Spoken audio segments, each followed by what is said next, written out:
The bands that my guest today has played with over the past 30 years, maybe, like Brick, Yeah. One Against Many, and presently Black Mercy. I don't usually do this, but I'm getting influence and say what influences I'm sort of getting. But really, the bands where I'm getting some influences here is just so outstanding and sort of what I cut my teeth on. You know, bands like Negative Approach and Whipping Boy, Poison Idea, Artificial Peace, and then I've got to throw in a bit of Napalm Death in there as well, just to sort of grind things up a little bit. I mean, just saying those bands makes me want to do those, you know, kind of backflips. But you know, at my age, better not bother. In addition to his hardcore vocals, he's really into skating, podcasting himself. Now I've got to try and pronounce this right. Caipoerista, Capoeira. Capoeira. There you go. And he's also sort of comic book aficionado as well. And one thing that really interests me is how we you know, how we get drawn to, you know, sort of particular cultural scenes, you know, whether it be, you know, sort of music, comics, painting, design, poetry, you know, and how that sort of relates to, you know, the sort of senses that we favor, whether we're more of a visual person or an oral person or, you know, a tactile person. I think that's kind of quite interesting. And also which of our skill sets that's those sort of interests appeal to. Anyway, that's enough of my sort of intellectual rubbish. And I'm going to welcome Noble Brown to the podcast. Noble, welcome, and thanks so much for coming on, man. Thanks for inviting me. Privilege, especially since all the a lot of the Austin people you've invited on, like, oh, those people, that's awesome. And interview those and listen to those and those. It's a great podcast. Thank you. Yeah, no, not at all. No, it's it seems to me at least like there's a, you know, from the people that I know, and obviously you know, the people that I know are, you know, sort of small proportion of probably what's going on in Austin, but it's certainly from the music, you know, bands like you know, sort of Bomb Breaker, Fuck Money, you know, it's all really exciting stuff that's, you know, that seems to be sort of going on in that, what do you call it, sort of more kind of underground scene, I guess. Yeah, I just, to me, it's all like, I guess when you get into the subgenres of it, people will say it's Yeah. going to be this type of punk or this type of hardcore. To me, Yeah. I use both of the terms interchangeably, and I don't Mm. know that there's specific ways and people are influenced by, and certain groups of people go to a certain particular sound, but when you get down to the bottom, it all comes from punk hardcore. So I just use those terms interchangeably and try not to differentiate so I much. know. So I think that's right. That those sort of genres and subgenres. I mean, I think it gets so I don't know, kind of pointless, doesn't it? well, I feel like, and I think about when young kids first get into it, you know, they want to, I guess, identify with a particular subgenre of this thing and Yeah. never, and they'll take them, it'll be a moment before they do the homework or the history, figure out where it comes from. And the whole time I've been listening to all this stuff, I've done the homework. And because when I first started, I think about when I first started listening and going back, like, oh, this is where this came from, kind of thing. Mm. You realize it's all still punk rock, no matter even when we've added metal to it, even when we've added all these other things to it, it still goes back to being punk rock or hardcore. Yeah. So no matter, you know, we've made it more emotive, we've added jazz to it, we've added hip hop to it, we've added all these things, but it's still punk or hardcore. It's interesting actually because I was thinking you know, just in the intro mentioning about Napalm Death. The other band of that, if you want to sort of call that sort of genre, was I don't know if you remember them. They were around about the same time. The band called Extreme Noise Terror. I saw Extreme Noise Terror. They played the States Yeah. with a band called Grief back in. And that, yeah, this was, I want to say it was there was a place in Austin called Eco Action, Mm. kind of off South Congress, and it was this kind of warehouse place, and they played an Yeah. outside stage, and they played with this band Grief, and I'm trying to remember get my years together, and I want to say it was 95, 94, 95. Yeah.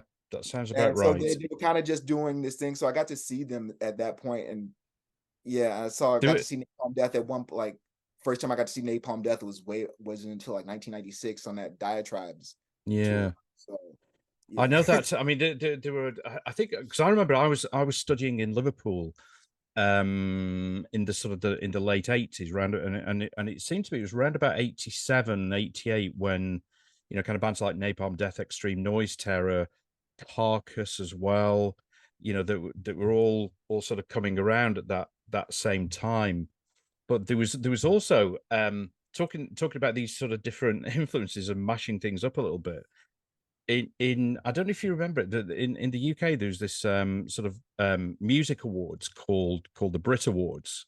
Yeah, I never heard of these. Yeah, and it was just like all these different sort of categories of awards, best band of the year and stuff like that.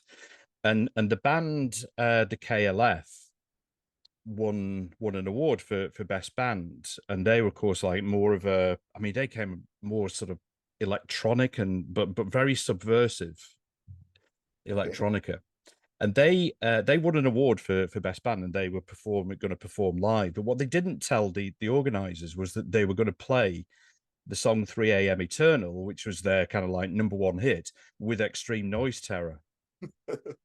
It was absolute carnage. I mean, the KLF just had this like kind of history of doing really sort of crazy shit, and at the so Extreme Noise Terror sort of singing, and Bill Drummond's trying to sort of sing some of the KLF vocals, and it was just like this sort of total mashup. And it ended up he basically he'd smuggled in like a machine gun with blanks, and he was just sort of firing these sort of blanks around. It was just absolutely mad.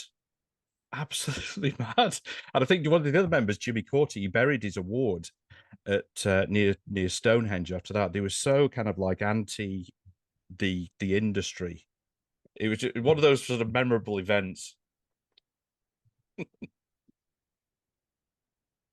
No, I just that time, like, see, and you brought up my influences earlier, or like things you think I was influenced by. It's like, man, like I didn't catch on to a lot of that stuff later, like way later.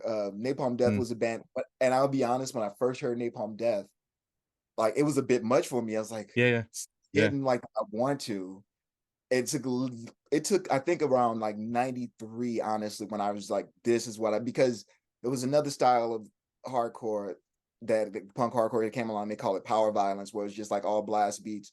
So you had Mm, bands like uh Man is a Bastard, Crossed Out, Assuck, uh Plutocracy, Capitalist mm. Casualties, it's like that. And then it was like, oh, I get it. It took me a while to get what Napalm Death was doing. I had to go back and Yeah, go revisit it again.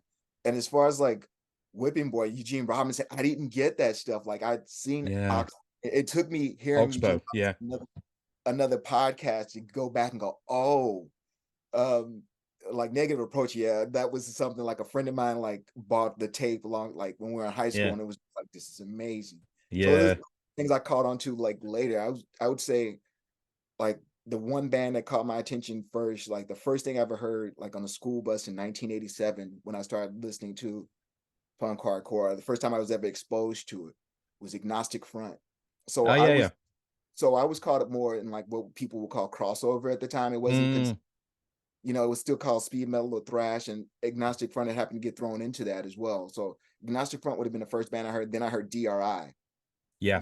originally from Houston, Texas, and that, like, that speed, because I didn't know you could go that fast or It's sing that incredible. fast.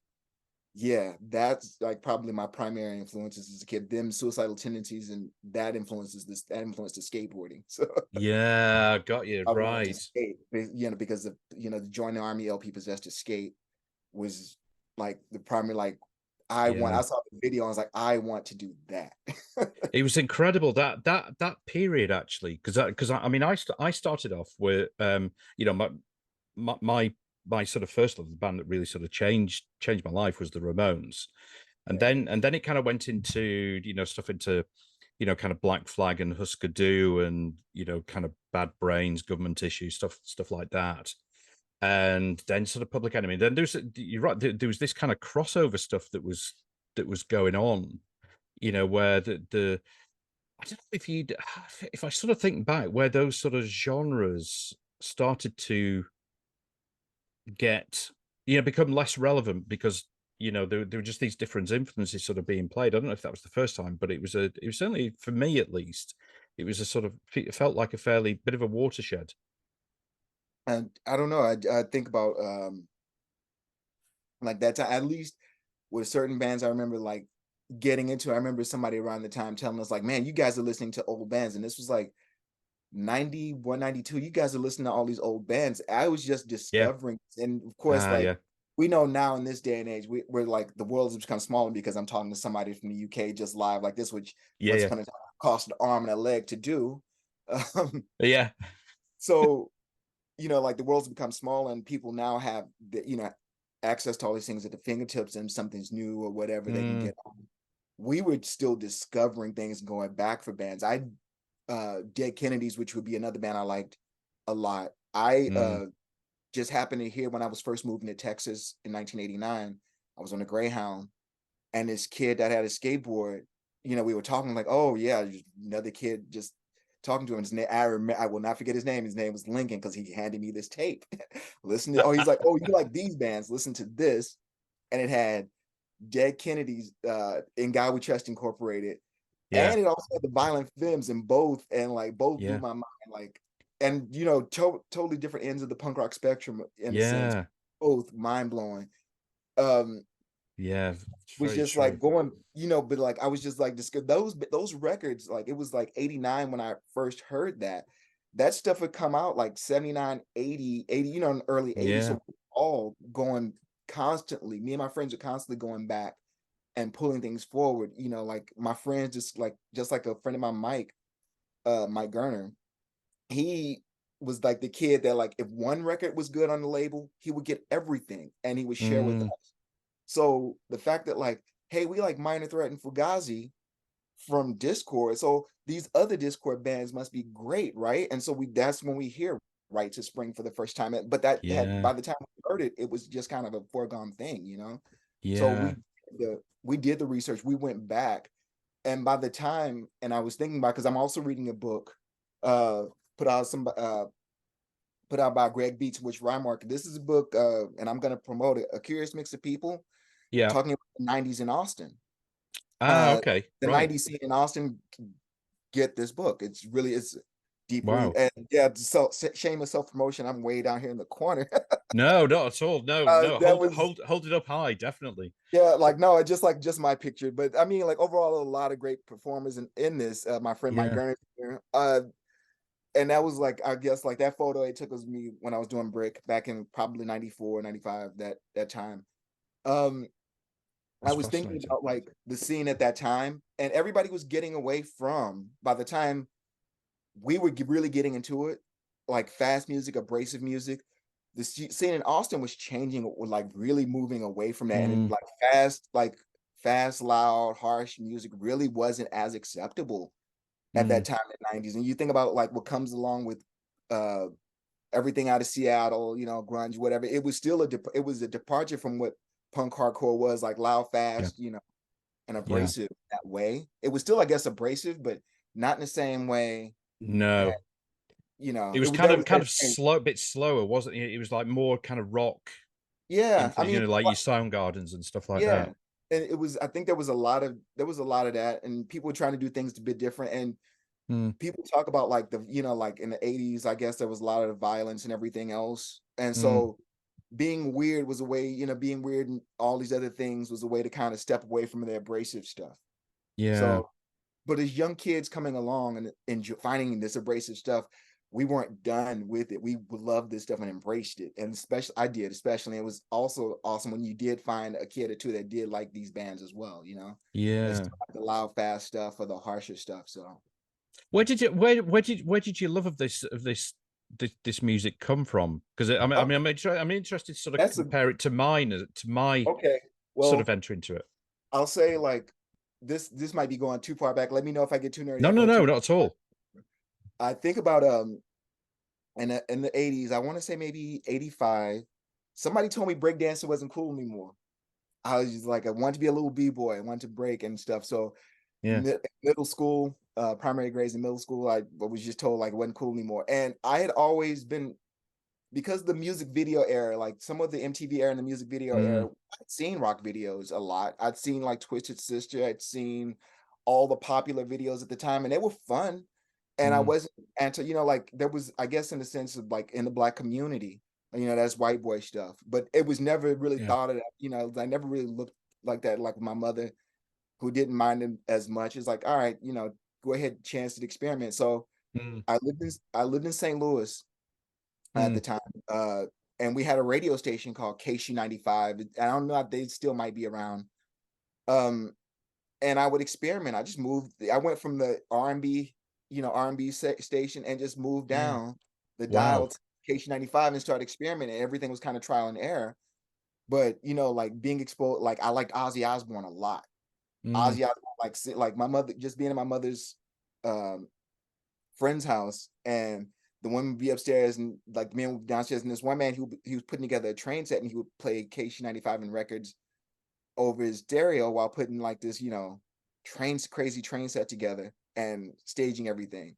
One of the first songs I heard was Led Zeppelin's Black Dog, yeah. and it hit something. It was like it kind of struck something. It's like, this is amazing. And then he played like the Blizzard of Oz LP, the Diary of a Madman LP, and I would see these record covers. And as a kid, you think about all the horror or whatever, and I thought these are kind of spooky and kind of, Yeah. so I was kind of, and it sounded great. Later on though, but yeah, like I started like experimenting, listening to this stuff on KH95, and they had a an evening where they gave it primarily to not just rock but metal, and they called it Monday Night Metal. And Right. so they would play all of the newer stuff, I guess, like all, and then you hear Motley Crue shout at the devil, which was kind of intrigued by it, like Ozzy, Bark at the Moon, which is great. I loved Ozzy, but a big turnaround for me, which just blew my mind because I never, of course, look going backwards, learning that Ozzy Osbourne was in this band called Black Sabbath, Yeah. Yeah. and then listening to Black, like the Paranoid LP. I heard it first, and then went back for others, but the Paranoid LP is like, and hearing Iron Man. Iron Man was like, this song is like, this is amazing. All these songs are amazing to me. So I'm listening to that stuff, and then the big turnaround and that big turning point. I'm on a school bus, and this kid Roderick, and I still remember his name, and I remember how his face, and he had these thick glasses. He's like, I know you like rock and roll, man. Let me let you check this tape out. This is speed metal. And he handed it to me like it was as if it were drugs. Like I said, like, this is speed metal.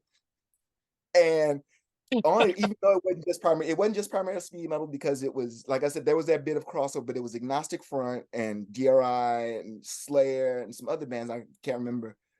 But the first song I hear was Agnostic Front's Victim in Pain. Yeah. And it was like a drug because It it hit was. something that I had never, like, what is this? Why are they going so fast? And the names of the Yeah. bands intrigue me, because when you call yourself a dirty, rotten imbecile, you don't give a fuck anymore. When Absolutely. agnostic, you're like, they don't care. They are not trying to get on the radio. And that intrigued me. Like Yeah. when I'd seen, and then from there on, it was just trial and error and experimentation. Like some other kid came up to me like, oh, I hear you listening to this. This is Anthrax.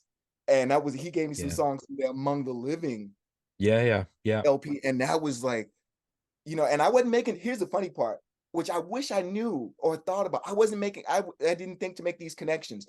I didn't realize that like the stuff I'm listening to kind of still had a tie-in with Public Enemy. Public Yeah. Enemy and Anthrax. I didn't make the tie-in of that connection. That Yeah. like Rick Rubin's got a hand in this in In Slayer. the yeah.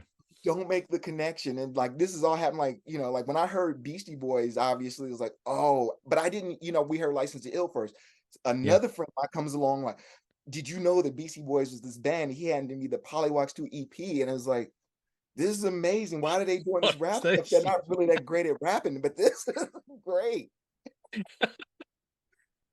And like right then it just became trial and error. And my question to people when I was asking them they would tell me about a band, I had two questions. Is it fast? How fast? I wanted, I needed it fast. I needed you to go fast. Because at that point, like because I saw, I like and what really just pushed me over the edge was like MTV started Headbangers Ball. And Mm, we shit on MTV for years, but MTV is a reason I really, really got into some shit, because MTV started Headbangers Ball, and Anthrax hosted the first episode. mm, Anthrax introduced me to bands, like that episode introduced me to Suicidal Tendencies. The Possessed Escape video blew my mind. It's like I'd seen people skating around like downtown St. Louis and didn't think, I yeah. thought that was amazing, because how did they get the board off the ground was the ollie would just intrigue me, but I was like, I'd never be able to do that. But I saw the Possessed Escape video, and I was like, I gotta learn how to do that. I Wow. have to learn how to do this. And um the like right after, like, not only that, but then the Mm, Chromax We Gotta Know video, which was mind blowing, which is yeah. just so I went looking for those records right away. Like I needed those records, and I just Yeah. started chasing everything. And like if I saw, and it gave it one thing, like I would go up to random people if they looked weird, like some white dude that looked weird had this little black kid come up to him, like, I know you're wearing Yeah. this particular band shirt, this thing, like, what does this sound like? Is this, should I get this? Is it fast? How fast? And they would Yeah. look, answer my questions, and Well, just got along. it's interesting, isn't it? Because that at the time in the kind of mid late 80s was, the way that you found out about new music was, kind of word of mouth. Yes, Somebody giving you cassettes, reading a review and kind of making a judgment, the artwork, looking at my the artwork and thinking, does this yes, work for me? the thanks list was so important. Yeah. It Thanks list like put you on a path. When I heard about like youth of today, like I also another thing, because skateboarding is so important to punk rock and hardcore. It's Mm, funny, like I go to shows, and like if I do meet somebody new, like you skate, like because that's how I socialize more so. Like I'm yeah. gonna talk to you between tricks, between runs, talk to you and Yeah. just socialize. That's like, and I'm going out later today. It's like it's the weekend. I gotta, I try to skate at least twice, whatever. But that's how you socialize. It's like you skate with, like the idea, like one point, like skate all, like especially on my days off from work, skate all day, Yeah. shows at night. Did That's how you did. did the skating come at the same time as music, or did one come before the other? Music was first for me. Music was Yeah. first, because I was listening. But then, like you would find the skateboarders with the haircuts, were wearing certain band shirts, Yeah. and you talk to them about music. And a lot of like when I was really trying to learn to skate in St. Louis, a lot of the kids at that point, around '89, like were also influenced by hip hop. They were listening to a lot more hip hop also, which is interesting. They would, and which I realized something about skateboarders overall. We listen to all kinds of music. Like it's Mm, not a particular, like there are skaters that are primarily like punks, whatever. But I feel like within skateboarding, they're open to all kinds of genres, because a lot of skateboarders are also artists, and they're also, like open to so much stuff. yeah. So they're open to all these different sounds and different things. So skateboarders have also Yeah. introduced me to all these other things. Like I got into, like, I like dancehall reggae a little bit, but Mm, I really, really started listening to lots and start paying attention to dancehall reggae from another guy I was skating with. yeah. Uh, he really put me on to like all the different ranks, It's like not phenomenal. just like, I mean, we heard Shabba ranks, but Cuddy ranks, Nardo ranks, Louis Rankin. Yeah. Yeah. Listen to these different things, like, just like getting really, really getting into that stuff. And like Yeah. dance hall still, like I still listen to a lot of it when I'm just like reading comic books, whatever. I still listen to, or like just It's running it's out dance hall. it's really interesting, isn't it? The those sort of relationships between I'm thinking of, in the UK, of the sort of the early sort of punk, well, early to sort of 78, 79 onwards, the sort of the UK punk scene and the close sort of link up that it had with the reggae scene here as Yeah. well. So I'm doing doing some interviews with the Ruts DC, with the Ruts back in sort of 79, and they they were part of the punk scene, but they were different. They were quite different, and they had they were good friends with the UK band Misty and Roots.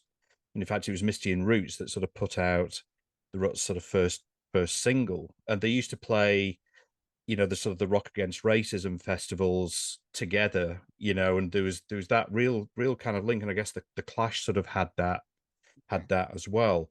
So quite early on, there were those sort of crossovers that were sort of happening. But you're talking about Public Enemy. I think you're absolutely, for me, that first album, coming from listening to, I guess all those SST bands, like the Minutemen, which kind of obviously had more jazz and Yeah. sort of funk sort of influences. But then that Public Enemy album came along, and it was just like, wow, that is Why everything something else. fucking else. But it was, I remember Chuck D saying when that album came out, or when it was about to come out, he said like, we're actually behind Eric B and Rakim here. He said in terms of, kind of technique for sort of producing the, the sort of the samples and the noise, Eric B and Rakim are, kind of streets ahead of us. So we're bringing out this album. They're already, kind of like a year ahead of us. It was really interesting that whole time. And that sort of crossover that was sort of happening. Yeah, I remember seeing Anthrax, and the other band that I saw as well was Nuclear Assault. They were that was just mad. Yeah, that was like I want to say that I only heard like I remember feel like I saw one Nuclear Assault video. They Mm. were a friend of mine, and I didn't go back for a lot of their records. I know maybe Taboo, whatever. All didn't listen to everything because we didn't have the internet and we didn't have the budget for it to get everything. Yeah, yeah, But I just remember he like this guy like had like one song on there where they had a blues part in the song. They're playing yeah. really fast and they slow it down and do a blues part in the song. And I remember seeing also I want to say there I saw there was a Nuclear Assault video that went around for a minute on MTV for a moment. I Mm. don't remember much about it, but just remember like the songs I heard were really good, and I couldn't name a song now I hadn't even thought about a Yeah, song. it was interesting because of the sort of traditional metal. The thing that always sort of put me off a little bit was the vote with the vocals, because there was sort of quite a lot of them were sort of quite high pitched, and I falsetto and at that time in my life, I just didn't that didn't kind of gel with me. But then there was yeah, there were bands that were playing a lot faster, playing the sort of more sort of thrash, but still singing in that sort of falsetto voice, and that was fine because it was fast enough and it was kind of closer to yes. think also for me, like I said, a lot of uh what really attracted me to punk also, like the punk hardcore side or the thrash, all that, the faster stuff was it was really stripped down. Mm, Nobody seemed to care about fashion per se. I guess like people argue that punk is there's fashion in punk in a sense, but from what I saw, like these people they look like people just like like me or not well not me as far as skin color but as far as dress. as dress Almost goes, yeah, yeah, as far as yeah. dress goes it's just stripped down like hey this is simple, Mm, like the one of the first shows I ever went to, like the people in the crowd, then all of a sudden you see them walk up and get on stage, which your idea of what rock stars or musicians would be like, they're going to come from behind the stage, not yes, step yes. up on the stage. All of those I things had kind of got me, brought that like attracted to me to stuff way more also as well as like, oh, they're right there. I could, like me and my friends were talking to like some guys, and there was a local band in St. Louis called the Jetsons. mm, Saw them like '89, and they opened for the Chicago punk hardcore band Life Sentence. Like first show mm, I was I didn't stay. The Broken Bones were on that show. I want to say Broken Bones were a UK band. They were on that yes, show. they were, yeah. It was getting kind of past curfew, and I had to hurry up and get home. I don't even know if my mother knew I was at that show. Um, um, but yeah, the Broken Bones were on that, but I was like Life Sentence was the band I'd heard, and that's why I was there. And like these guys were in the crowd, and they were just Mm, walking around. And they get up on stage, and it blew my mind because I had been listening to the Life Sentence LP a yeah. lot, and it was just it was like one of my favorite things, like because it was like somebody described Life Sentence, and it was a perfect comparison. It was like a mix up of DRI and 7 Seconds, like the Yes, yes. harshness, speed of the music, but with the vocal sensibilities somewhat of like early Kevin Seconds. So And the melody as well. Yeah, yeah. yeah, yeah, exactly. So Interesting. That's interesting. That's interesting. I've been sort of trying to sort of work out what sort of attracted me to, because I love the anti-authority, the kind of slightly, very sort of subversive, I think it was those sort of things, the sort of the rule breaking, because in my regular life I was probably none of those, you know. But that sort of stuff really appealed to me. And like I was brought up, I was an only child. Same. And same, yeah. And Well, and I was gonna say, like, just I'm like with my mother and father, I'm the only child, but my father, and I don't know, like, I'll invite people to listen to this, and it will blow people's on my father's side. Like my father, I have 17 half brothers and sisters. Like, wow, yes, wow, and those are the ones we know. Like I talked to that's my incredible. talked to my half brother, and we were yes. I talked to my brother. I was like, "Yeah, dude, those are the ones we know," and he was like, "Yeah, we." We're kind of all So in the same boat. I'm Yeah, we don't know. yeah, Wow, I'm that's the incredible. with my mother and father. I'm an only child. I was raised that way. I mean, like with my mother and father. I mean, like my father left, single mother.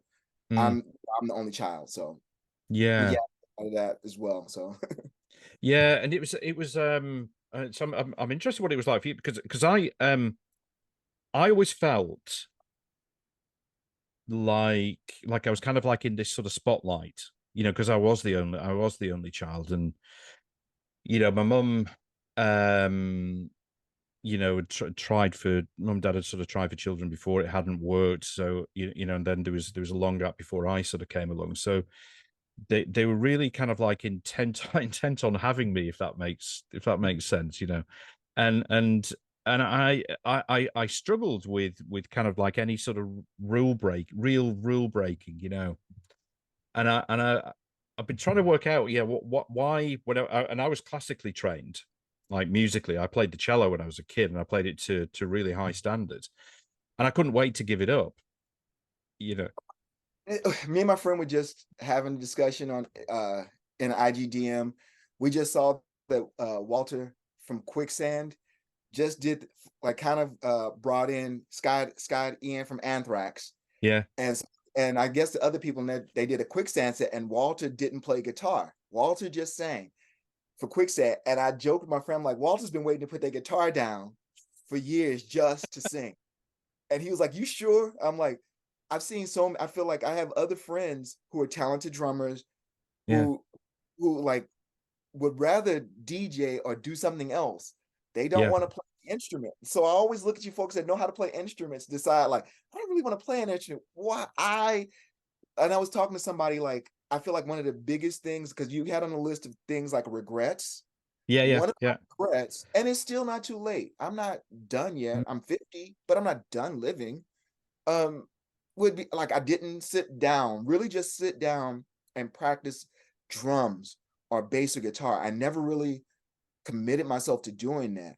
yeah. Uh, why? And this is to you. My question to you: why would you not Why? want to play an instrument? I mean, because I It feel was. like even from cello, you could go to bass, I like know. right? Yeah. Why? Well, I've this is a question I've been wrestling with for about 30 years. It was so I started playing it when I was probably 8 years old, and I packed it in maybe 16 or 17.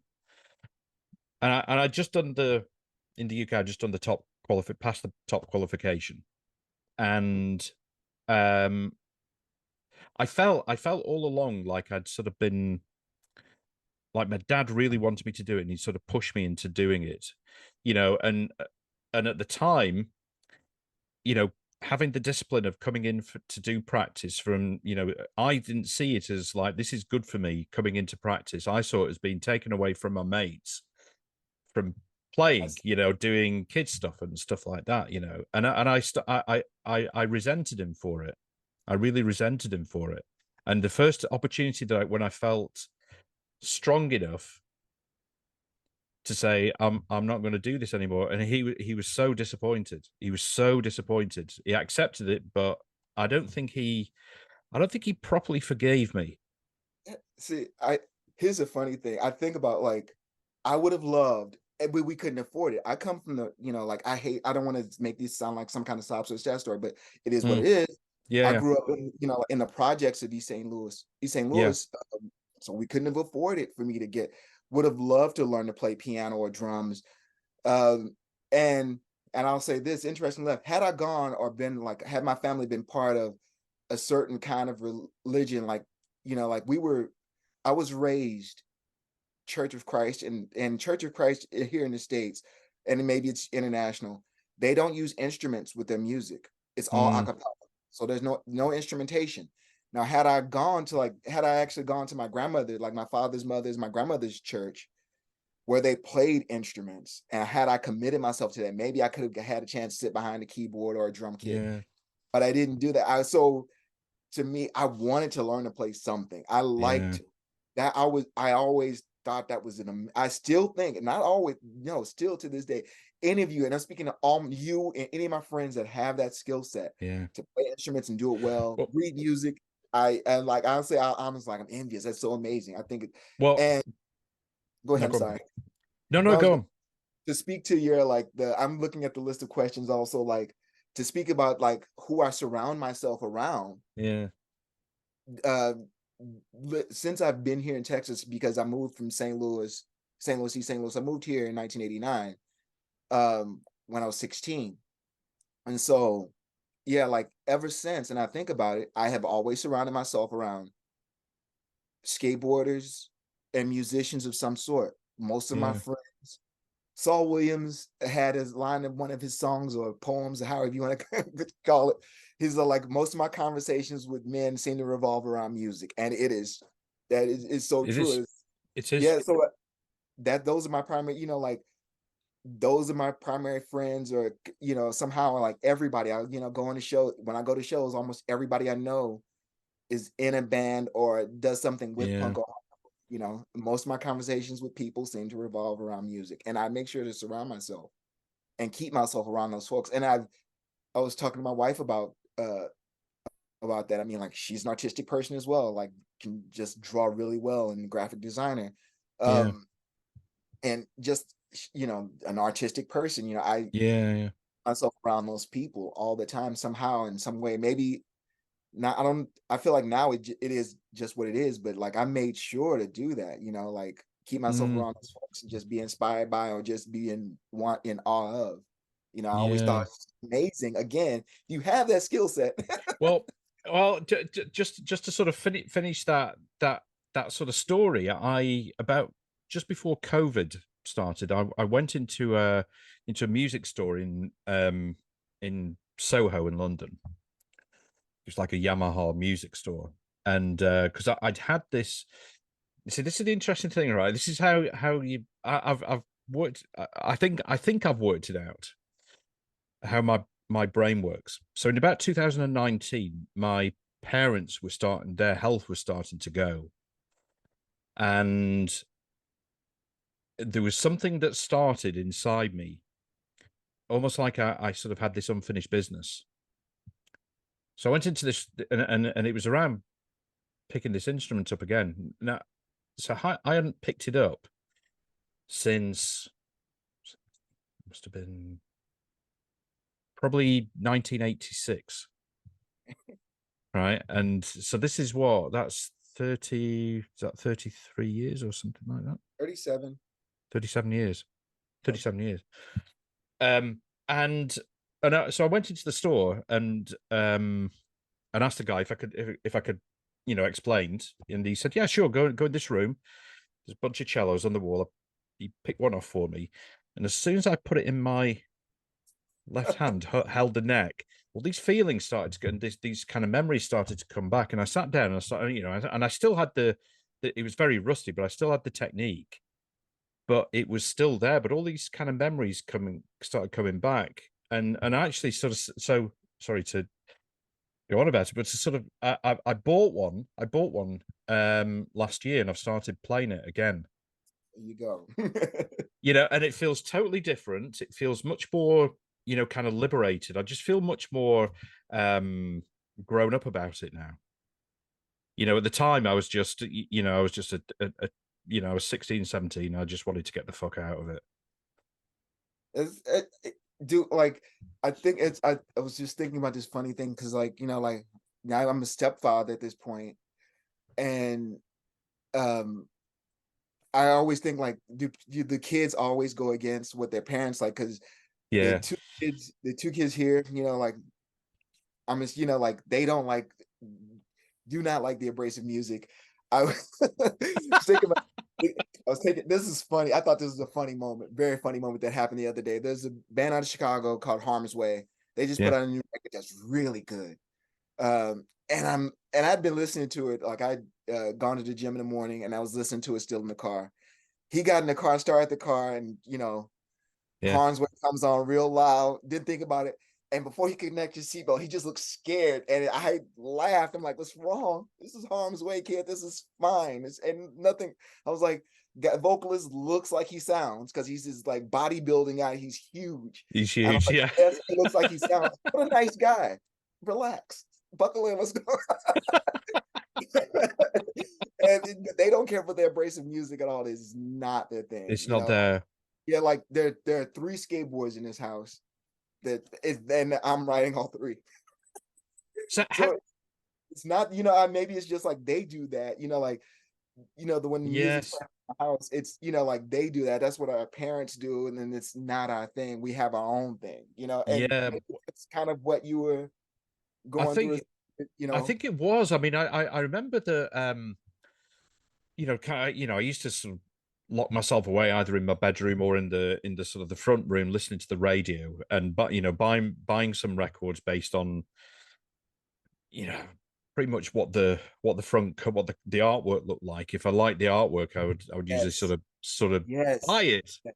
yes. That's You the know, way. others when I started, it was kind of bands like kind of Killing Joke and Susie and the Banshees and Adam and the Ants, the early those really just it was kind of like this other sort of world that existed, and in some way I just wanted to be part of it, and it was just so kind of exciting. See, I did. I What? mean, that was all we had to go by in a sense for a lot of things. Also, outside of that, you were talking about the artwork. I mean, that's how I came across corrosion to conformity. COC, Yeah, like the first 3 corrosion to conformity. Anyway, like by the time they did the other stuff, I know people are fans of the later work. I'm a big like. I feel bad because I'm always that person that doesn't want to. Sometimes I don't accept when a band will change a sound right away. It'll take me a moment. Like this is what I came for. This is what I expect of a band. yeah. I think of a band like that changed a lot, and me and my friends go back and forth about the Boston band Cave In. Mm, Cave In had a particular sound. 1998, they released an LP that was produced by the guitar player from Converge, and it was called Until Your Heart Stops. That record blew our minds. It did stuff in punk hardcore that was just amazing and phenomenal.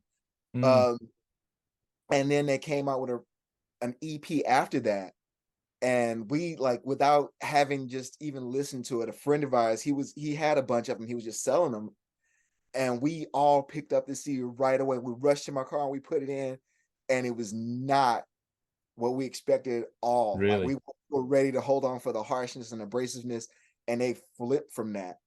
And it was funny our disappointment, specifically my disappointment. But now, as an older Yeah. person, sit back and go, "Oh, this is a really good EP." Yes, that's really interesting because I was pretty much the same. There was once I kind of latched onto a sound, I wanted to hear more of it. Yes. But now but then it was interesting because there was quite a few different sort of styles of bands that I liked. But when there was to me there were only a sort of few bands that did sort of stayed with their kind of sound, and it never kind of faded. Bands like Motorhead, sort of Yeah, they. it's kind of what they do. It's that is them. I think about like Bad Brains in a sense. From the Mm, time I first heard them, I remember the first time I heard "How Low Can a Punk Get." It was the first Bad Brains song I'd yeah, ever heard. yeah, Interesting enough, I heard it on college radio, so I didn't know they were black guys. Did yeah, not know. I didn't know Bad Brains were black guys until a friend, he gave me this video. He gave me this VHS tape, and it yeah, had Another State of Mind on it. yeah. The doc, Another State, which was amazing. Documentary. But he also recorded stuff from 120 minutes as well on this tape. And one of the things was the Eye Against the Bad Brains Eye Against Yeah, Eye video, which blew my mind. yeah, I was thinking about like by the time I was like, all right, I'm listening to all the Bad Brain stuff up until, and then when they were releasing the LP that had a quickness, because they had the Soulcraft video. Yeah, But the yeah, whole thing for me sonically, they changed a lot. And they then like changed. yeah, it was just like kind of like I want to like it, but I'm not as I want the older stuff. I want them all hectic and Yeah. fast, out of control again. But I Just got just as just as an aside, that the song Eye Against Eye, the time changes in that song. yes. And no, I was wondering, I was thinking about this as far as vocals go, like out of any band doing vocals fast, like now, because I haven't done it like that in years, like since I was in Mm, break. So rattle off. Like yeah. I like writing now for like Black Mercy. I don't think I have anything where I rattle off words that fast. The only person doing it now is Soul Glow. Like right now, like Yes. Yeah. that guy. And I watch this guy smoke weed and do that live. Amazing to have that kind of breath, just to have that breath control and rattle words off that Yeah. fast. Again, for me, it was the speed, because like in that like late 80s time, every like not even late 80s, I guess, like yeah, like just the 80s in general, every like most of the vocalists would just spit out lyrics at this rapid Yeah. fire pace. And just, like I yeah, saw I it, saw I saw Soul Glow over here. I think around about July, I think it was. They were touring over here. It was meant to. I've been talking to Pierce about coming on here as well. I think they've been busy with touring and stuff. Hopefully it will happen. But what an amazing show that was. It was so intense. yeah, we got like Fuck Money. It was Fuck Money, Playtime, Zulu, Oh and yeah. so here, Wow. sir. So tell me about when you first got into your first band. So How did that sort of we've come almost about? forgotten we've almost forgotten to do that. We're an hour in. Tell me if we're going too long. Uh, It's all dang it. right. Let's just go for it. All right. So it was again, it's like 1990. People I skated with, of course, skateboarding. These are people I Mm, skated with and went to high school and skated with. And we kind of just all clicked up and linked up because we would, like I don't know if people know this, but skateboarding was not a cool thing. It was not a cool thing.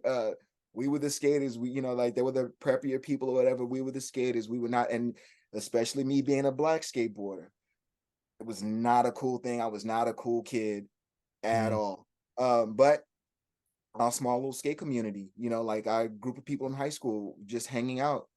Um, we formed a little band, just trial and error, just like people just picking up instrument, trying to learn, like mm. uh trying to learn how to play. We had like four of us, um, just trying to learn how to do this stuff. Like my friend didn't have a drum set, but he eventually, like Chris, he eventually got a drum set, and he had tried to just practice Metallica songs by ear is what he was trying, and Yeah. literally by ear, because he's like he was deaf in his right ear, so he Right. only had his left ear. My friend Mike Gurner, the guy I told you about, that would just buy, like he would hear one record from a record label, think it was amazing, and buy everything from that label. Like we ended up experimenting with all the alternative tentacle stuff because Yeah. we love Dead Kennedy. So hey, Lard must be great because but Lard is a great band, and Yeah. so we did all these different things.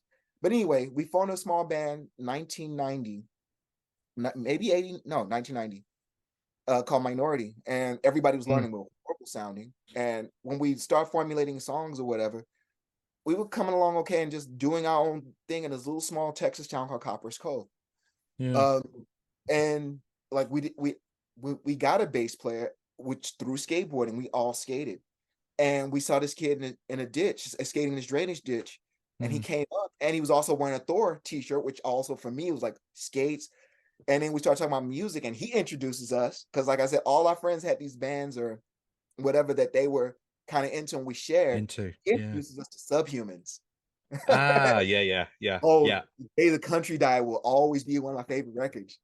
yeah. Um, and No is one of the songs that hits home for me a lot. So like I Mm, love Subhumans, but we're learning and figuring it out, and we were horrible. Like starting out as like any kid that did not have, but punk rock. The other great thing about punk rock, And I feel like so many artists probably started out in punk bands, like a lot of artists, because it's a jump off. You get to experiment, you get to mess around, you get to make Yeah. mistakes because people assume this is sloppy anyway. This Yeah. is, Yeah. It's and true. you Yeah. eventually, but it's great though because it lets you open, and everybody's open and everybody was supportive It's very because true. we worked through a song and everybody's like, that's amazing, you did that. Yeah. And you get that encouragement. And so our friends encouraged it. They're like, hey, you're our local band. But like by 92, we got really good. Like Mm, as like because what we were being influenced by, like again, all of us have these different things we're listening to. Like my friend, our drummer Chris was really into metal. So mm, he's really like listening to like Metallica. He was a really big, and probably still is. I won't say was, but still is a Misfits fan. mm, Metallica, all the thrash stuff, the early Sepultura stuff. He's really into that stuff. Our bass player Dave really loved Subhumans and the bass playing the. I don't know the bass player's name Subhumans, but he was mm. really influenced by that. Who was also in Citizen Fish. He was really influenced by that stuff. Yeah. Yeah. Our guitar player had become completely enamored and like all the discourse stuff, especially Fugazi on. Like minor threat, Mm, of course, but Fugazi, Rites of Spring, he was inspired by that. And me, I was more inspired by all the straight edge youth crew hardcore stuff. yeah. So all the New York hardcore stuff, I was really influenced by as far as what as part of hardcore is probably the vocal style. Like when you say Negative Approach, I'd probably go like I was really like Youth of Today, and of course Youth Yeah. of Today and influenced by Antidote, but Youth of Today would probably be like the band like, oh, I want to do this. Like anything I'd done on stage would probably be like, hey, like I'd seen these photos of like the singer from Youth of Today just jump in the air this high. So Yeah. I was like, I got that Yeah. high too. I Yeah. got to do that. So we're influenced by we're bringing all these different things together and playing. That at least that kind of like they like the guitar player and drummer decided to kind of go their own way with another project Mm, called Car Bomb, and which was way more like Nation Ulysses, kind of still like really, really Discord influenced. They mm, kind of their way with that. And they were also like the drummer was also playing guitar and singing for another band called Kids Meal, which was mm. like along the lines of again, maybe more DC stuff, Dag Nasty-ish kind of Yeah. sounding Yeah. stuff. Um, but later the drummer and I, Chris, we were skating together, and he was like, I really want to play something really, really fast because I came back I had gone to San Francisco like 92, 93, and I had the chance to see one of the greatest power violence shows ever at Gilman Street. I Mm, got to see Crossed Out, Assuck, Man is the Bastard, Plutocracy, Capitalist Cat. I got to see these bands mm, for this style of hardcore that like at the time was like just a West Coast thing, mm. but eventually, of course, ended up spreading across kind of the country when everybody kind of getting into. And so I came back with these records, like everybody listened to this stuff, like Yeah. especially Crossed Out, and there's this other band Neanderthal, one of the bands that's probably like influential in all of punk hardcore today. Like as far as like I'll say the newer bands, I guess more metallic style, Rorschach. I'd gotten Mm, into Rorschach, yeah. and there was this band like this Neanderthal, like Rorschach split was just really extremely fast. Mm. And Chris was like, I kind of want to do some stuff like this. I was like, okay, so it was me and him, and he played guitar and drums, and I just yelled over it, which became Brick. Brick Yeah. was Right. Brick was this fun thing to do, because we eventually recruited other people, or not even had to recruit. There was one show where a guy, Paul Newman, comes up, and Paul Newman's this great guitarist, and if you can find it, there's an Austin project. Paul Newman is his namesake, and it's an instrumental project. He's a great guitarist. Mm. And Craig McCaffrey, great bass player. These guys show up at a Brick show. I'm like, we're gonna play with you. We know the songs. Wow. It's all set up, and they think, but okay. And, and what amazed me was because they could do this really, really good, nice instrumental stuff that people actually like. Brick was something we intentionally didn't think anybody would like. We were Right. purposely like, we're gonna make this hard stuff. Nobody's gonna like us, and people loved it. And we Wow. didn't think anybody would feel this stuff we were doing. And and yeah, like they wanted to do it too. I'm like, but you and I'm thinking, Wow. but you can and telling you, but you can play. Like, you want to Wow. do this. That's incredible. Yeah, and we would do stuff like that off and on until like 1998. When eventually, like, yeah, like it just kind of no official breakup, but it just kind of fizzled out. It wouldn't be Mm, that would be done again. I didn't do anything again for a while until like right, actually, no, that's not true. Like right along the time I was doing Brick, because Brick was so on and off and hit or miss. A friend of mine, some friends of mine were in a band called Direction, which was coming to an end, but was not even coming to an end. They were a straight edge band, and they wanted to just primarily be that. And a vocalist, like just had a life change. This wasn't something he was feeling at the time. So they mm, decided, like, hey, we're gonna do something else. We want to keep all this idea of this concept of being a straight edge band. And they asked me to join, and they wrote new songs, and we called it New Year. And we did that for about a year, literally. And it was fun. It was like a little slower and heavier than I wanted to be. I wanted to go faster.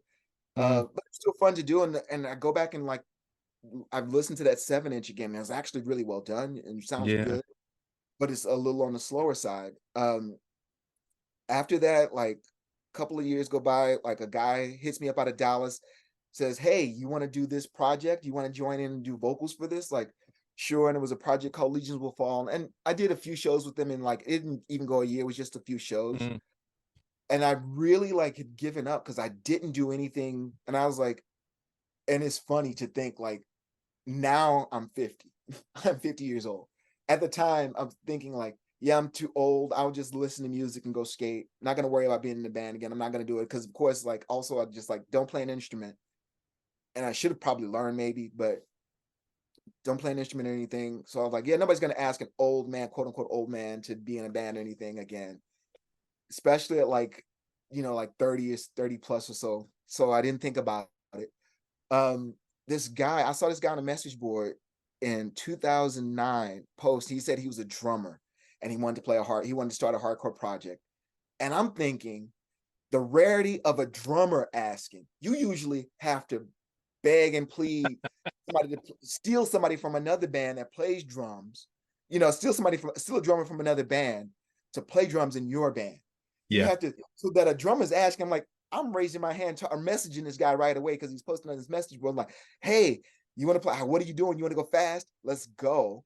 And I found this guy, Darren, that played guitar. He had been to some things prior around Texas. So I hit him up like, and I knew he's living in Austin. Like, hey, you want to Mm. play music? We got a drummer. Don't worry about it. We got a drummer. And we had this one guy, like we start posting like, me and Darren start posting, hey, we're working on this thing. We need a bass player.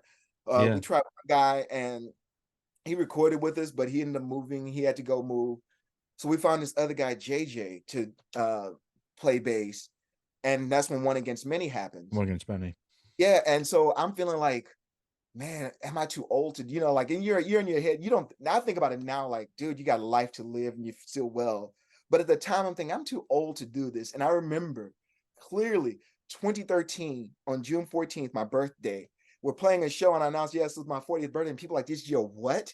You don't look like you're 40. This Yeah. and you're playing this and you're doing this fast music. We did that for a while, like 2013, that kind of just fizzled out. And again, like that'd been the last thing I did. And I really had thought like, yeah, I'm good. I've done it. I'll just be a fan. I'm still always, and I always probably will be a fan of punk hardcore. So I'm fine with the idea of not playing anything. I wanted to, but I didn't see it happening. Didn't think about it. Um, the guy that's drummer now in Black Mercy, we'd see Ben Webster. You may know him as Butcher Bear. And to plug his label, Insect Records, go check it out because he's a DJ. He goes as Butcher Bear, and sometimes he will wear his crazy bear costume and DJ. If you get a chance, definitely check out Insect Records and all the Butcher Bear projects. Really interesting stuff and really interesting catalog. We're on that Yeah. catalog. We sound like nothing else on that catalog, and this is Wow. label. So, um, I would see Ben occasionally at random shows, and he would hit me up and say, "Hey, I want to do something with you." I'm like, and I didn't think anything of it. I'm like, okay, sure. Because like people, like people bring up like, hey, let's do something, and you think, okay, yeah, and Where's this until gonna something go? starts Yeah. happening. And so he asked me, like, he was doing a project called Butcher Bear and the Blades, and it was kind of mellow music. and it's really, really mellow music. And I don't see like I will say like I don't think I can sing. I don't think I could. Maybe I can carry a note. I don't think I've ever really. I mean, outside of singing capoeira songs, if you know about Mm, the art of capoeira Angola or capoeira, outside of just playing the game or the dance fight ritual, there's also music being played, and we sing songs and we mm, sing. But I never thought of me singing anything outside of capoeira songs. yeah. I thought it would just be like anything I've ever done has been harsh vocally. Um, and so he's doing he's doing Butcher Band and Blades. He's like, come check us out, and I want to see if I can get you in and do some vocals over this stuff. And I'm hearing the music, and I know like this isn't going to fit. This won't fit. This won't work. I thanks Ben, but I don't feel like it's gonna work. And I felt like thanks. I felt bad in a way saying I don't want to do this mellow sounding music. Mm. And he was like, no, but he was like, I know you're gonna bring this energy. But I'm also thinking, yeah, but I need something from the band to give me something To to give give. you the energy. Yeah, yeah, Yeah, yeah. that give and take, that back and forth. So I would still see Ben after that, after he had finished with Butcher Band and Blades. I'd see him around. He's like, we should do something. We should do something. I'm like, okay. So he hits me up and he's like, hey, I have these songs. And I hear these songs and they're really great. And he tells me who he has, like who he's lined up to do everything with. And Yeah. like, man, Clark, he's like, there was the one guitar player named Clark. Um, he did a project, kind of maybe more of a rock and roll kind of thing that was really popular around Austin, called Those Peabodys. Like, Mm, okay, and I get the songs. yeah. We get Jason Morales, and who had been a sound guy for the club Emos in Austin. If you've heard of Emos, like in Mm, the 90s, it was 90s to 2000, like about 2011, popular club in Austin. He was a sound guy there. Jason Morales. mm, He also plays in a project called Tia Carrera, which is really good. I won't call him project, a band called Tia yeah. Carrera. Really good. Kind of jam band stuff is really good. Yeah. Um, and another old friend, Joel Cortez or Joey Cortez. Yeah. Um, he was in these great bands. One of which being employer employee, which is like if you talk about harsh, maybe kind of converge influence stuff. Mm, Employer employee did it really well. Late 90s, early 2000s, really great band. So Ben assembled this great lineup, and including me along with him, like, yeah, let's see how this works. And um we started doing stuff. Was like yeah, in the like 2017 he handed me those songs. yeah. And then in 2018 we played South by Southwest. As I was telling you, a lot of free shows happened. So Yeah. 2018 we play our first two shows during South by Southwest. I'm saying during, not official. They weren't official, but Mm, we played during South by Southwest first shows, and fun. yeah. And it's just been a roller coaster. Like the pandemic put a hamper into a lot of things. Wasn't sure what was going to happen after 2020 or whatever, but it was funny. Ben hits us up like, hey, like you remember when it was a hustle to get vaccinated, or like this thing, like, who do Yeah. we have an end to it? Ben knew somebody. Like, hey, we can get registered here, go get and this hustle, because we were excited to do this thing. So to get hit up like that again, to get into the process of practicing and to Yeah. play, was just exciting. So yeah, Wow. that's what went on with Black Mercy. And uh, with Black Mercy is just like a mix of sound. When I talk about like, you asked, like, I think one of the things asking about like how important the collaborations are, like with the values, like my wife described Black Mercy, or the members of Black Mercy. She said, if you saw these five guys at a party together or around, you wouldn't think they were a band. We Yeah. don't look, there's nothing, and people, so many people tell us this, and then sometimes I'm still trying to figure out if it's good or bad. Like, you guys are doing something really different within the Yeah. hardcore. We're always being told we're really doing something different. We get to play with a variety of sounding bands. We played with the legendary DOA, the band that first coined the term hardcore. Yeah. Uh, Yeah. we played with that. We've played with even modern hardcore bands like Drain or whatever. We've Mm, played with all the spectrum of bands, and no matter who we play with, we kind of, some would say we don't fit the bill. We don't fit yeah. it. We don't fit. And I don't know if that's good or bad. I have a really good friend. He actually made this shirt because he's a Yeah. vegan powerlifter, but Yeah. um he's also like, he's the vocalist for Die Young and a few other things. Mm, He he asked me, what are you going for? And again, and again, it's I um I feel like that's maybe I don't I balance it whether it's good or bad. We seem to fit every bill we play, no matter who we play with. Yeah. And that's been the fun, like my favorite thing, no matter who we can play any show within the spectrum of punk hardcore, we can be on the bill. And there's no like that's why I always like that idea of subgenres because I know I have some friends and I my peers and I watch the kids coming up because I don't separate myself from like being like all these kids these because I remember what I was like when I was their Yeah. age. And I'm still a big fan of all the different sounds. So I try to go when I do go to shows, I try to go to a variety of shows. I don't Mm. put myself in like I'm this kind of punk rock person or hardcore person or whatever, but we can play it all, like and that's the fun part. Like no matter, like, oh hey, it's gonna be a quote unquote power violence show.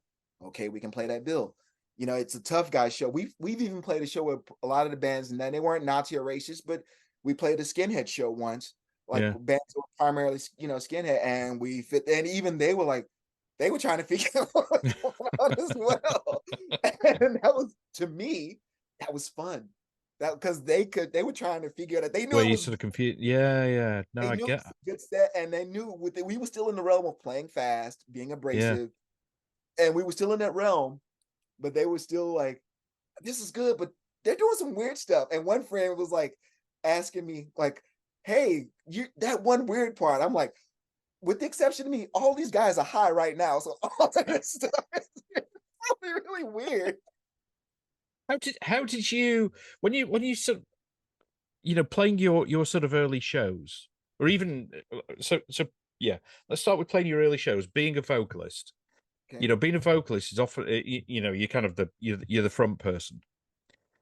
The attention's on you. Yes. How did that make you feel, and how do you feel about kind of going on stage now? Um, I that's a good question. Like now I'm not intimidated at all. I'm not intimidated by getting in front of to do the thing. If it's Mm, a performance, that's what I'm there to do the thing. Like mm, first going up, I think when I first started, because it was punk rock and first going up, it was punk rock. So and the people in the crowd, you're playing to your friends, yeah, the support of your friends. I'm playing to, we're playing our friends. And as we got, like, and like I said, we weren't as kids, we weren't really that great, you know, yeah, but we got better. My friends liked it. And then we started getting better. yeah.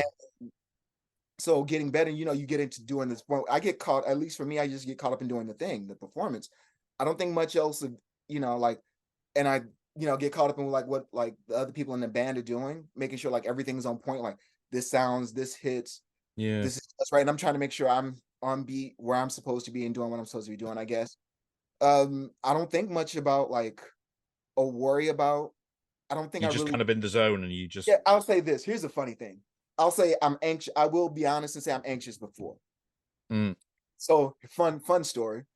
South by Southwest, we were playing one of the shows at like this one crazy show.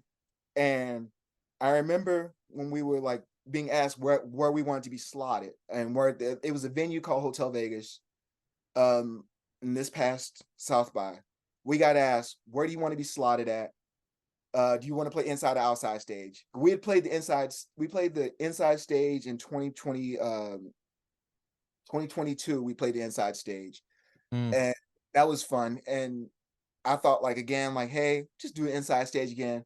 And people have been like, no, we should play outside. I'm like, all right, makes and a little me, a little anxious. Um, then they told us where they were slotting us. So you have a band in England. Pigs, pigs, pigs, pigs, pigs, pigs, pigs. Yeah, Love the new record. I can't get enough of Land of Sleeper. yeah, And going for the catalog, my wife introduced me to Pigs. Love that band and yeah. had listened to it a lot. And we got slotted between Pigs and Soul Glow. Wow, So wow. I'm nervous as hell. Like I'm anxious. Like, No and I'm pressure. just thinking, like, why did we? And I'm just thinking the whole time, why? Why are we in this slide? What do you? All right, fine. And I feel like then the reason, and I'll say the reason we end up on a variety of shows is because I feel like at first I'll say it, to be honest, like when they would tell like people in the band say, "Hey, I got us on this show. We're gonna be playing this art gallery." And I'm thinking, why are we playing an art gallery? I was Yeah. apprehensive. I was against it. Now somebody says, "Here's a show." I just go, no matter what. And the art gallery actually is, the artwork was of a guy featured named Mm. Win. He has it. I gotta forget his last name. His first name is Win. His art is amazing. Yeah. Like it was a fun show. And so after that, I stopped caring who we played with. Wow. Yeah. Like, I'll say I'm always a little apprehensive or a little anxious before, but when I'm doing the thing and I'm in it, I no longer care. So when I'm watching out, like before, I'm watching Pigs from the side of the stage at first, and I'm Yeah. looking out, and it's like 800, like at least 800 people in the crowd, like you know, but Yeah. like Pigs going, like they play a great set, and they play like my favorite song at Big Rig, and like, Yeah. oh, so I run from the side of the stage and run to and watch the set. I'm like, all right, this loosen me up a little bit. And when we play, didn't matter, you know, just like when it happens, when it's happening, and we're doing it, the thing, I know we're practiced for it. We're up, I don't Mm. care. And it doesn't matter how many, and I've learned a lesson a long time at Punk will teach you this lesson. You might be playing to a room of like 10 people, Yeah. but in that situation, we were in like 800, maybe 1,000 people.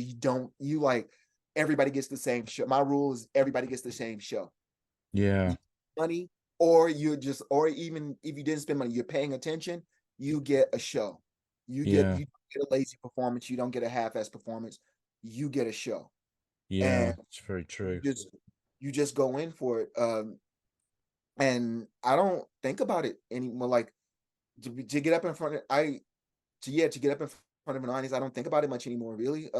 Just to, like I said, there might be some anxiety before, like I said, in Just that situation, the usual kind of the anxiety, nerves that the you would sort of expect, I guess. yeah, and just to Mm. take that anxiety, channel that anxiety into like the performance, like, hey, just that nervousness, that nervous energy, and put it into the performance itself.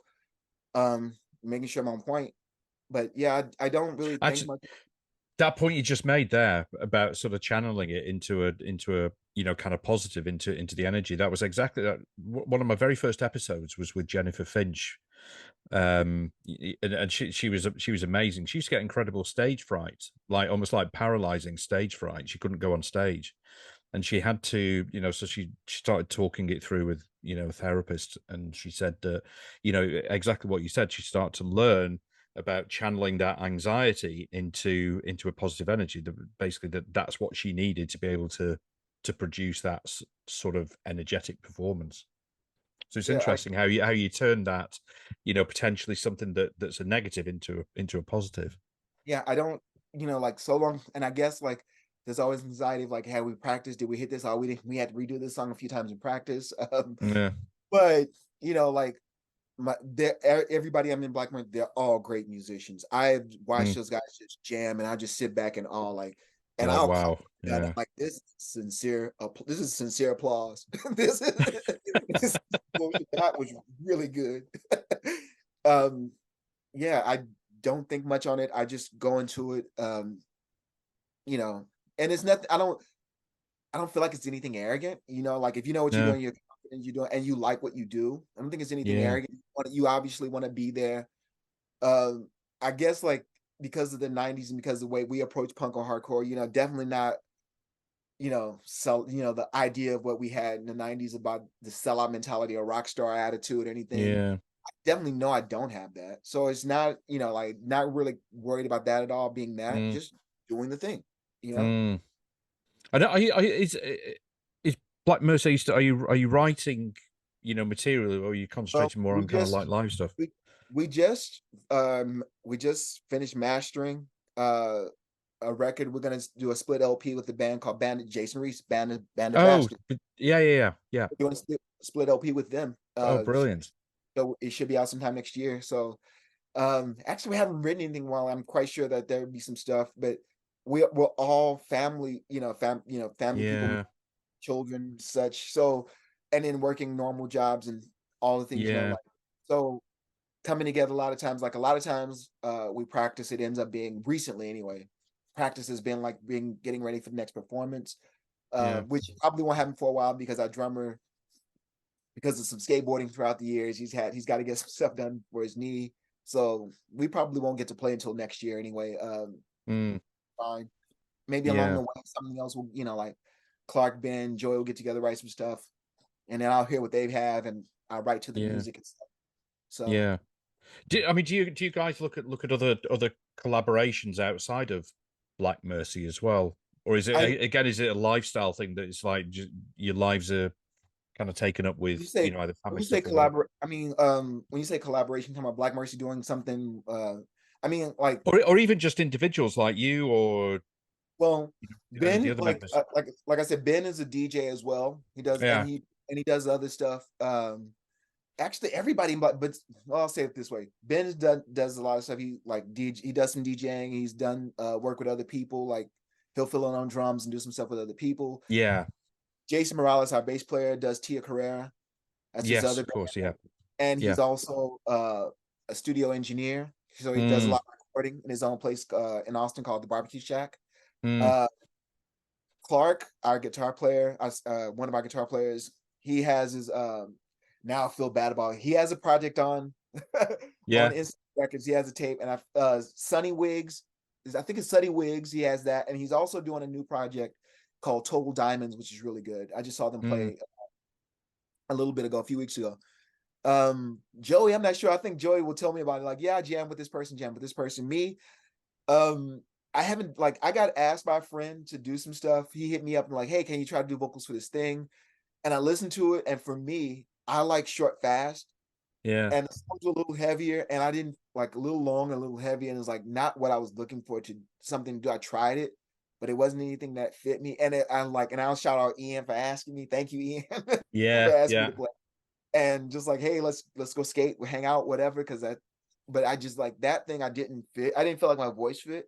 And if I Mm, don't feel like if I'm not hearing it, I'm feeling it. I didn't want to force myself into a thing. If it's not going yeah. to work sonically. I mean, you might be feeling it, but it's got to be. It is, especially a vocalist, because I feel like it's a rarity. Maybe people do go looking for vocals, like, hey, I want this guy to do vocals for my thing, but I didn't feel like I fit it. Mm, He was like, I want you to bring a certain energy to this, and yeah. Yeah. that would have been nice. I just didn't feel like sonically I fit it, because it was a lot heavier, and like the range I had wouldn't have fit what they were doing. And my Mm, idea concept of what I like doing, I guess, when it comes to hardcore, mm, um, I have an ideas like some ideas of what I would like to do if I did do something outside of Black Mercy, I guess. But I really, like, honestly, outside like being married, I want to make sure I spend time with wife and family. I want to make sure sure. I make I I make an extra conscious effort, because I know, like, in the past with other relationships, I know I kind of put that stuff off, like, because I was Yeah. chasing skateboarding, I was chasing shows. So I make an effort, but the interesting part about that is my wife is like, go do the things. I've had Interesting, isn't so it? much Yeah. support. I've had so much like family support to do Black Mercy, and it's awesome. Yeah. But to that end, I don't want to throw more on. I don't want to Yeah. No. throw It's, more I on. mean, yeah, but it's it is very important to, well, certainly like for how the sort of person that I am, I feel that I need that support, that almost like to start this podcast, I had to be pushed into doing it. I mean, I had to be, in fact, I didn't have to be pushed, it was kicked into Really? into doing it. It's like, come on, you can do it. And I'm like, nobody will want to listen to me. Oh, this is Who's going to listen to me and all this sort of stuff. I want to jump on. It's like, well, you have that, this was typical me. You have this sort of self doubt, and it's like, ooh, and then there's a fear of being rejected. So I, kind of started off with some people that I thought would say yes. So I, kind of build up a little bit of confidence. But then, you always get people who say no, and Yeah, I found that the important thing is that, if they say no, either it's just not right for them, or they've got other stuff going on. It's very, very rarely that it's about me. I mean, sometimes it can be about me, but more often than not, people have been so receptive and so open to it. And if they say no, there is a very valid reason. And sometimes, when you're doing things remotely, you can lose sight of that, you know. So, but yeah, so for me, having that sort of support is important, and kind of clearly it is for you to have that, that encouragement as well. It's it's really nice. I think in the past a lot there was resistance to it, but also because I would prioritize it. Yeah, So then the other thing, like the relationships and everything. Now, like I said, like I find that balance and I have that support. yeah, So, and I try to make sure not to, I guess, for lack of like abuse it, but it's yeah. always like when the opportunities come up and somebody asks to like, I'll say, this is interesting. Like, uh, right. Like we, we got offered to play a show with HR. Oh So wow. exactly. Now, Fuck. Right. I, Yeah. That's kind I of a got, big deal. yes, I got married May 21st, 2022. Yeah. Got married 1 year and some months now. It's great. Now, that show date was May 19th, 2022. So even before I like when the offer got me, and I was Oh like, yeah, my. like, slow down. But slow down on this one. But I mean, so here's this person that of when you talk about a black person having somebody to look up to and go, oh, I can do that. I see me and I can Yeah. do that. This has been done. This is there. That, the person He's the like guy.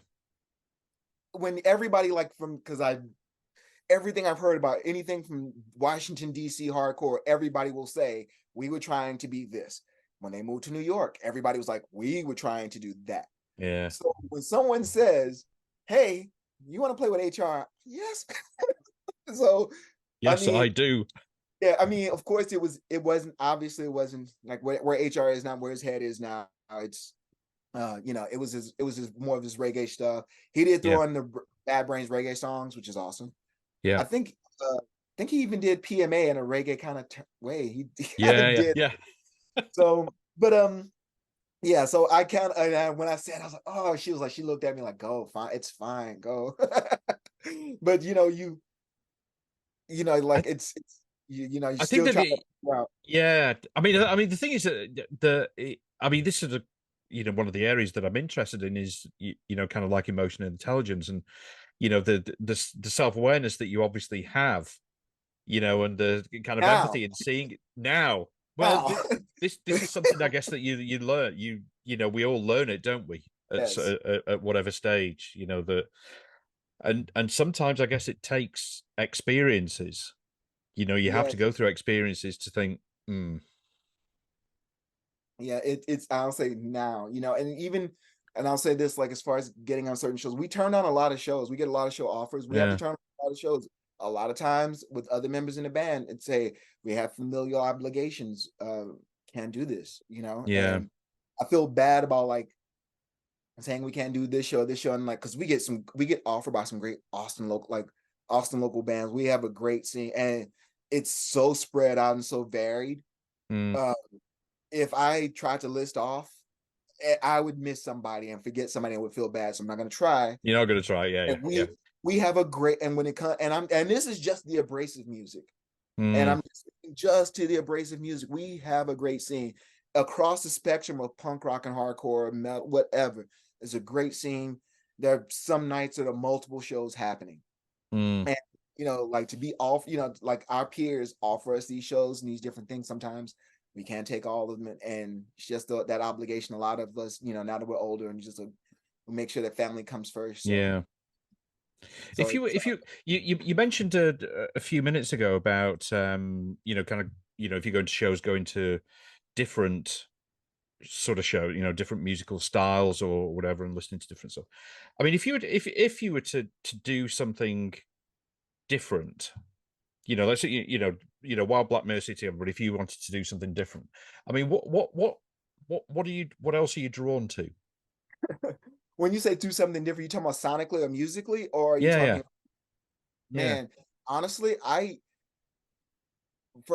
definitely wouldn't do it. I would need to learn to play an instrument because I don't think like vocally, because like I love hip hop, and Yeah. I looked at my like Spotify rap, and Yeah. I'm a big, and it's so true. I'm a big L Orange fan. Like his all Mm, of L Orange stuff from L Orange and mm, Marlo is like what been one of my favorite hip hop projects since 2018. yeah. Love Marlo.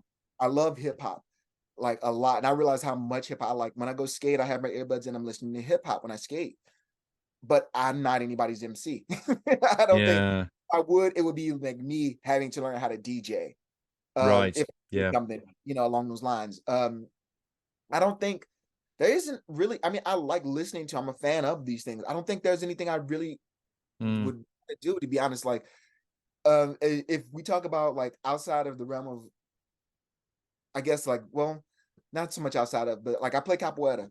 mm, Capoeira is a, and I'll say that to explain it and describe capoeira as a Brazilian, Afro-Brazilian. I'll say it like that. I'm going to say Afro-Brazilian. There's that idea of like that will come up when some folks that play capoeira in the capoeira community. But it is for the most part, it's an Afro-Brazilian dance fighting style yeah. where we play music and we sing. Mm, And the band, a group of people that play, is called the bateria, mm, and you play the different instruments like the drum, tambourine. There are certain things I've played those, and we sing and do yeah. that. That's the only thing outside of punk hardcore that I've done and sang or played those Yeah. instruments. Yeah. I guess like my capoeira teacher, my fellow capoeiristas would say like, you are a musician because you play these, but Yeah. Yeah. I don't play the Well, traditional guitar based drum. But when it comes to the bateria, you put me on the bateria, I can play all that stuff. s- And to play the string instrument called the berimbau, I can play that. Um, and sing and play. I had to like it's a big push. I struggle with it, but like, and to actually sing, I actually have to sing, not yell, not be aggressive, but actually just sing. And I had to actually tell myself and put myself in a different mind. This isn't hardcore, and I try not to be as abrasive, even though it's a fighting, and there are some like parts of capoeira where it can get kind of rough, like dodging kicks or throwing kicks. mm, You do have to, I still don't treat it. I'm still not as aggressive or abrasive as I would be at, mm, say, a hardcore show. yeah. So I find that balance there, and I actually try to sing, and I try to hold notes and try to do these things. So That's this the is this. closest thing outside of musically. That's the closest thing outside of something traditional. I don't think, but yeah, outside of, I've never really thought about, do I want to do anything else? Me personally, So I've this never wanted to explore anything else, honestly. so this is interesting. What you were just sort of saying about kind of what you capoeira sort of kind of friends and colleagues say about you being able to sort of play the percussion and stuff Yeah, like that. So I'm friends with Killing Youth from Killing Joke, bass player, and he he's also an artist. So he paints, and he said one of the first thing that you should do if you want to get into he's using painting as an example is call yourself an artist.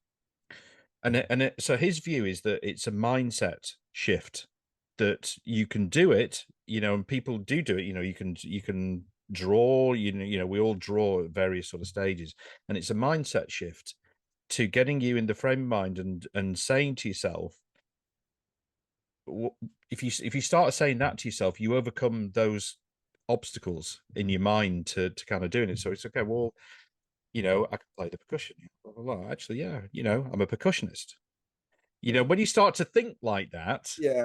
I see now that brings up, and then you maybe put me onto something else. I always think of like, I guess now I say with, now here's the funny thing with punk hardcore, I was like, I don't put anything in a box. But when it comes to capoeira, it's like, maybe it's because I'm around these people with this different mindset. It's not as hectic, or mm, it's not as abrasive. I'll say it's a different kind of it can be a different kind of abrasive. I'll say that much, because yeah, I've taken some kicks in capoeira. I've taken some kicks and a few blows a few times. People will see it and go like, "Oh, you're not gonna." Yeah, like yeah, a few times I have, and it's not like MMA style kind of stuff at all. yeah, yeah. It's more, there's more. We're more about the art than the martial, I The guess. art, yeah, yeah, yeah, How beautiful yeah, something's done, more so like as far as how harsh something is when it comes to yeah, capoeira.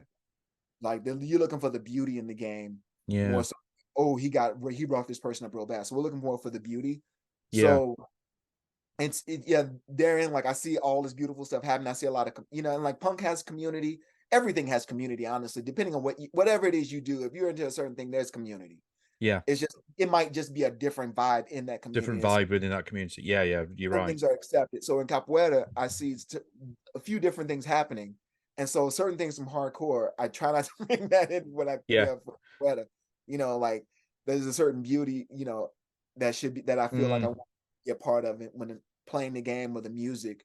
There's certain Yeah. things I try to do there as opposed to hardcore where everything's and like I've had people say, hey, like, and there's certain things I pull from capoeira that I can bring to to punk hardcore. There's certain things I do, but Yeah. there are very few that I take from hardcore that I bring to Into capoeira. capoeira. Yeah, yeah. So, Interesting. Interesting. but I'll say this, like I've also been told, like, because my my peers, like my fellow capoeiristas, camaradas, they'll say like, yeah, you're into that stuff, you're into this heavy stuff. We see you bring us. They say they see me bringing some of that stuff from hardcore into capoeira, and I try Yeah. when I see it, I'm like, oh, okay. Well, it was interesting. This is an interesting one as well. You just reminded me. The band Off.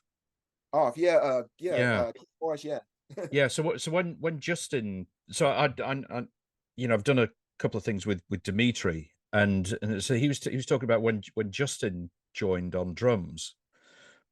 Coming from a jazz background, like phenomenal drummer, like really incredible drummer, and obviously, off style prior to Justin joining was, very different. And he brought but he said that Justin's perspective on it was that, well, this is great because this is something that I haven't done before, and I almost like kind of need to try and play this style with my kind of background in jazz and adapt. It's that kind of adaptability. I feel like a lot of like depending on what style of again within the subgenre of the different subgenres, like you can listen to like a Dillinger Escape Plan or like all those Mm, bands like or you like early Coalesce mm. where they do a lot of jazz kind of stuff. I mean, like maybe not the improvisation, but like some of the off time stuff, and Off you timings. hear it. Yeah. So like that's interesting. I feel like that's been a part of punk hardcore for a long time. Like there was a band out of New York called Candiria that was Mm, really like we would watch. They would play all the heavy abrasive stuff. At the end of the set, the vocalists would step off stage and they would improv. They would do this yeah. improv. Like if you can like to see a Candiria show like in the late 90s, early 2000s was something like you would see people like, usually when the band would wind down, like the vocals leave the stage, everybody up one off. No, we waited for the improv. We knew it was coming. Yeah, yeah, yeah, Watch it. exactly. So I feel like it's always been kind of always been that we've like I said, Mm, we've added so much stuff to punk hardcore. We brought a lot of stuff in to try to keep it maybe not so much relevant, but just keep it fresh for keep ourselves. it fresh. Yeah, which I think is an important point, sort of keeping it fresh and just sort of almost like again a kind of instinctive. This sort of feels right as a kind of natural evolution. Of either the band or the kind of the sound that we're making and the stuff that we're inspired by. See, and I missed off the last time it came through. I can't remember why, but I didn't make it to this sold out. One, it sold out. Two, I just didn't make it to the last off show. Yeah. And a smaller venue. I haven't seen them in quite a while. A friend of I saw mine, them. Yeah, I saw them about they were over here about two weeks ago, 3 weeks ago, maybe. yeah, that's pretty much the same tour. Yeah, phenomenal. But anyway, I've taken up enough of your time, Noble. Yeah, I feel like I've To, taken up your time. I would go all day. no, not. The only reason I'm stopping, I could talk you to. I'm sure there's loads more we could talk about, but I have to go to this gig tonight. No problem. No worries. No But worries. I'll to finish it's up the rest of my day with chores and stuff. So, yeah. Well, it's been amazing talking to you. Thanks so much. It's been really really great. It's great to see you again. nice to meet you as well.